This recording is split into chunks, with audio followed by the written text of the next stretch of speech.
बड़े भाग्यशाली हैं जो प्रभु श्री हरि की शरण में हो गए।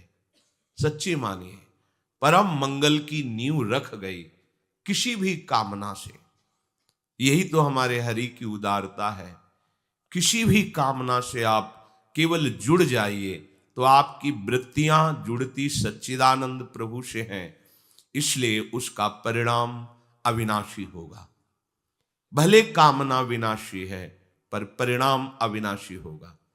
तो सब भगवान की शरण इसलिए नहीं हो पाते, कामना के द्वारा उनका ज्ञान अपहृत हो गया है और वो भगवान को भी एक अच्छा मनुष्य भर मानते हैं। हाँ, थोड़ा सा बलशाली, थोड़ा सा बुद्धिमान, ये नहीं जान पाते कि ईश्वरों के ईश्वर हैं। भला कोई बलशाली व्यक्ति ऐसा कैसे कर सकता है? विचार कीजिए, लाखों गायें हैं ब्रजवासियों की, बाबा की ही कई लाख गायें हैं, नंद बाबा की और उपनंद आदि और भी ब्रजवासियों की लाखों की, 1 लाख नहीं लाखों की संख्या में गायें हैं और शास्त्रों की संख्या में सब सखाजन हैं, गोपगण हैं और ब्रज 84 कोश भूमि चिदानंद है। प्राकृतिक भूमि 84 कोश नापेंगे तो उतनी ही होगी और चिदानंद भूमि में एक थोड़ी सी जगह में अरबों गायें इकट्ठा हो सकती हैं। ये चिदानंद भूमि का प्रभाव होता है, ये बुद्धिगत नहीं है। छोटी सी जगह दिखाई दे रही लेकिन अरबों गायें उसमें आ जाएंगी और जगह कम नहीं होगी। अब सब गायें, गोपगण, सखागण जंगल में गाय चरा रहे थे। अचानक बांस के घर्षण से आग लग गई। इतना आग लगी कि चारों तरफ से वायु के प्रवाह से घिर गए। गाय, बछड़े, सखा, गोपगण सब ने प्रभु को पुकारा, क्योंकि सबके आश्रयदाता श्री कृष्ण है। हे कृष्ण, हम इस दावानल से भस्म हो रहे हैं, आप केवल आप ही बचा सकते हो। बड़ी बड़ी लपटें जंगल में और वायु के प्रवाह से चारों ओर से आग दौड़ती आ रही। भगवान ने एक शब्द कहा, तुम सब अपनी आंख मूंद लो। आंख मूंद लिया, बस अपने मुंह में पी गए सारी आग, ऐसे कि पूरी आग मुख में आ गई। ब्राह्मणोष मुखमासीद, जो भगवान के मुख से ब्रह्म रूप वेद प्रकट हुए, ब्रह्म भाव से युक्त ब्रह्म ऋषि प्रकट हुए, वहीं भगवान के मुख से अग्नि का भी प्रादुर्भाव है। मानो भगवान ने अग्नि के प्रादुर्भाव स्थान में स्थापित कर दिया, ऐसे किया, मुख में अग्नि आ गई। ये कोई व्यक्ति कर सकता है? भगवान अग्निदेव प्रचंड रूप दावानल के रूप में है और एक क्षण में नौ किशोर अवस्था वाले प्रभु श्री कृष्ण उस अग्नि को पी गए। देखा कि शांत एकदम अग्नि, सब सखागण। एक बार ऐसे और मुंजा टवी में आग लग गई, मूंज के वन में। सबने पुकारा, भगवान ने कहा आंख मूंद लो, घबराओ मत। दूसरे ही क्षण में सबने देखा वंशीवट की छाया में विराजमान है। योग माया अचिंत शक्ति संपन्न है, जो भगवान की एक शक्ति है, ऐसे अनंत शक्तियों से संपन्न भगवान है। काली दह का एक बूंद पानी भी कोई पी ले तो तत्काल मर जाएगा, ऐसा विषैला जल था। बहुत बलशाली कालिया नाग अपने परिवार सहित रहता था। भगवान ने देखा कि प्यास से पीड़ित होकर के गोपगण और गौवें, बछड़े सब जल पिए मर गए। जल का ऐसा प्रभाव विषैला था। इतना वर्णन है कि ऊपर से अगर पक्षी निकल जाए तो मरकर नीचे गिर जाता था। ऐसी विषैली धूम निकलती थी काली दह से, क्योंकि कालिया नाग बहुत बड़ा विषधारी था। गरुड़ से टक्कर लेने की सामर्थ्य रखता था, पर उनके पंखों के प्रहार से भागकर यहां आया था और जानता था कि यहां गरुड़ का प्रवेश नहीं है, इसलिए काली दह में निश्चिंत होकर रहता था। यदि हमारे प्रभु मनुष्य हैं तो जरा देखिए, कूद गए काली दह में। एक बूंद पानी किसी भी व्यक्ति को मार सकता, चाहे जितना बलशाली हो, और जा करके सब इस लीला को जानते हैं। ललकारा, कालिया को। कालिया ने जो ही देखा हमारे वास स्थान पर आकर कोई ऐसे स्वतंत्र जलकेली कर सकता है, हमें ललकार सकता है, नागपाश में बांध लिया। ये नागपाश ऐसा भयानक है कि प्रतिक्षण मृत्यु जनित कष्ट देते हुए उसे मार देता है, हर नस नाड़ी को चूर चूर कर देता है। पर अमित बलशाली भगवान श्री कृष्ण के शरीर में उसी को पीड़ा होने लगी, नागपाश छोड़ करके खड़ा हो गया और विचार करने लगा, आज तक तो कोई ऐसा नहीं जो मेरे नागपाश में बंद कर भी बलशाली बना रहे, लेकिन यहां तो मेरा ही नागपाश मुझे ही कष्ट देने लगा। फटने लगा उसका शरीर जैसे ही भगवान को जकड़ने की कोशिश की। भगवान उसके फणों पर ऐसे हाथ रखकर छलांग मारी और ऊपर उसके सिर पर जाकर के नृत्य करने लगे। देवता गंधर्व जो संगीत विशारद जन है सुंदर संगीत बजाने लगे। नटवर नागर उनके फणों पर नृत्य कर रहे, जो फण नहीं झुकाता रौंद देते अमित बलशाली श्री कृष्ण। अब विष की जगह खून निकलने लगा, प्राण व्याकुल हो गए। तब उसने हृदय से भगवान हरि को पुकारा, कालिया ने।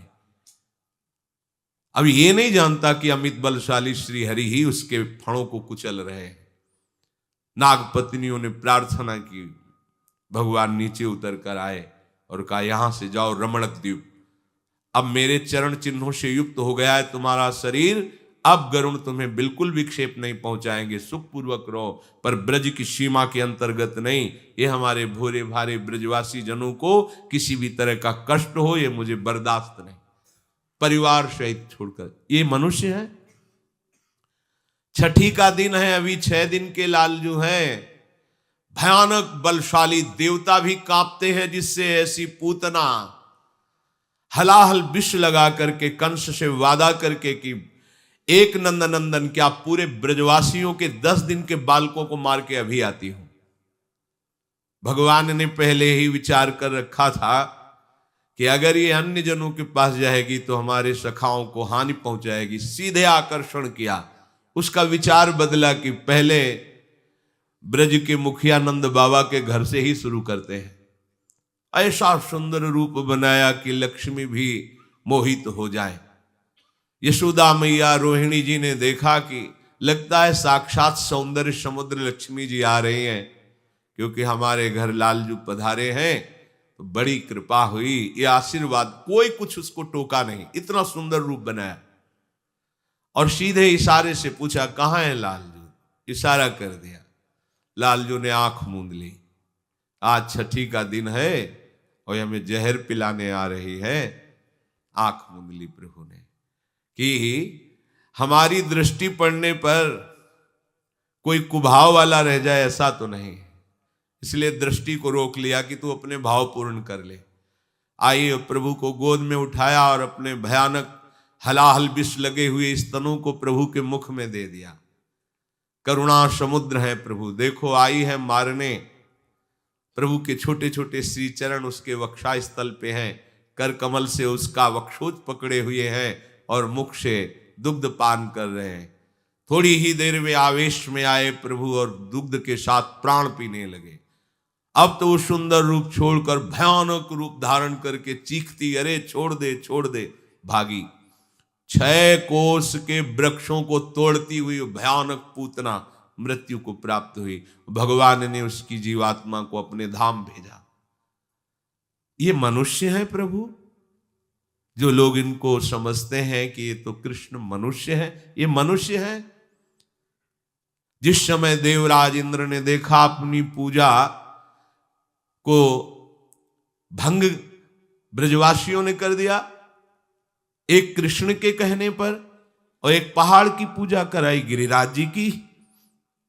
अब मैं इनको दंड दूंगा ब्रजवासियों को।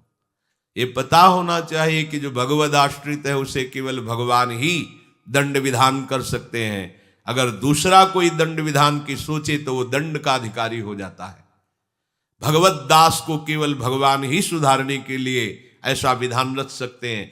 त्रिभुवन में किसी की ताकत नहीं कि जो हरि आश्रित हो उसके ऊपर अपना दंड विधान लागू कर दे। कोई भी हो, यमराज थर थर कांपते हैं, अपने दूतों से कहा है जिनके गले में कंठी हो, मस्तक पर तिलक हो, मुख में कृष्ण नाम हो, भूल कर मत जाना, नहीं हमको दंड मिलेगा, क्योंकि ईश्वरों के ईश्वर भगवान श्री हरि है।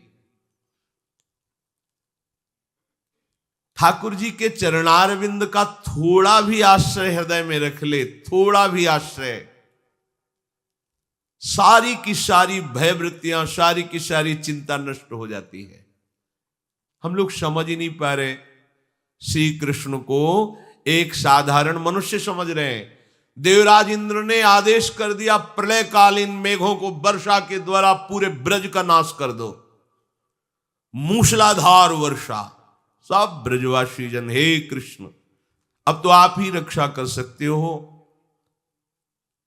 21 किलोमीटर के गिरिराज महाराज खेल खेल में ऐसे उठा लिया, ऐसे 7 दिन 7 रात्रि तक ऐसे संपूर्ण ब्रजवासियों को सुखपूर्वक अपने दर्शन से ऐसा अमृत बरसा रहे थे। न किसी को भूख लगी, न किसी को प्यास लगा, न किसी को किसी भी तरह की अन्य क्रियाएं करने की सोच, लघु शंख, किसी को कुछ, सब मंत्र मुग्ध श्री कृष्ण रूप में खोए हुए हैं, मानो सब समाधि भाव को प्राप्त है। और आश्चर्य, चारों तरफ श्री कृष्ण को सब ब्रजवासी जन घेरे हुए हैं और सबके सन्मुख प्रभु हैं। अगर चारों तरफ कोई, तो एक दिशा में ही तो प्रभु का मुख होगा, पर ऐसा नहीं, संपूर्ण ब्रजवासियों को श्री कृष्ण अपने सामने दिखाई दे रहे हैं, उनकी रूप माधुरी का पान करते हुए 7 दिन तक न किसी को भूख, न प्यास, न निद्रा, न कोई अन्य क्रिया की आवेग, सब रूप माधुरी में डूबे हुए। ऊपर से वर्षा, एक बूंद पानी गिरिराज जी के नीचे नहीं गया। हार गया देवराज इंद्र आकर चरणों में। ये मनुष्य है श्री कृष्ण, विचार करो। बड़े बड़े ऋषि मुनियों ने तपस्या करके भगवान को अपने प्रीतम रूप में चाहा, वेद की ऋचाएं प्रीतम रूप से भजी, वही आके गोपियां बनी और उन्हीं गोपियों को गलवैया देकर प्रभु बन विहार रास विहार। ये श्री कृष्ण मनुष्य है, इनकी मनुष्यकृत लीला है।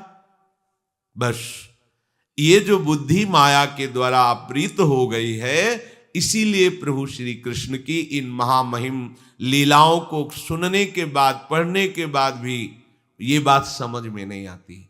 इसीलिए श्री भगवान कहते नाहम प्रकाशः सर्वस्य योग माया समावृतः मूढ़ोऽयं नाभिजानाति लोको मामजमव्ययम्।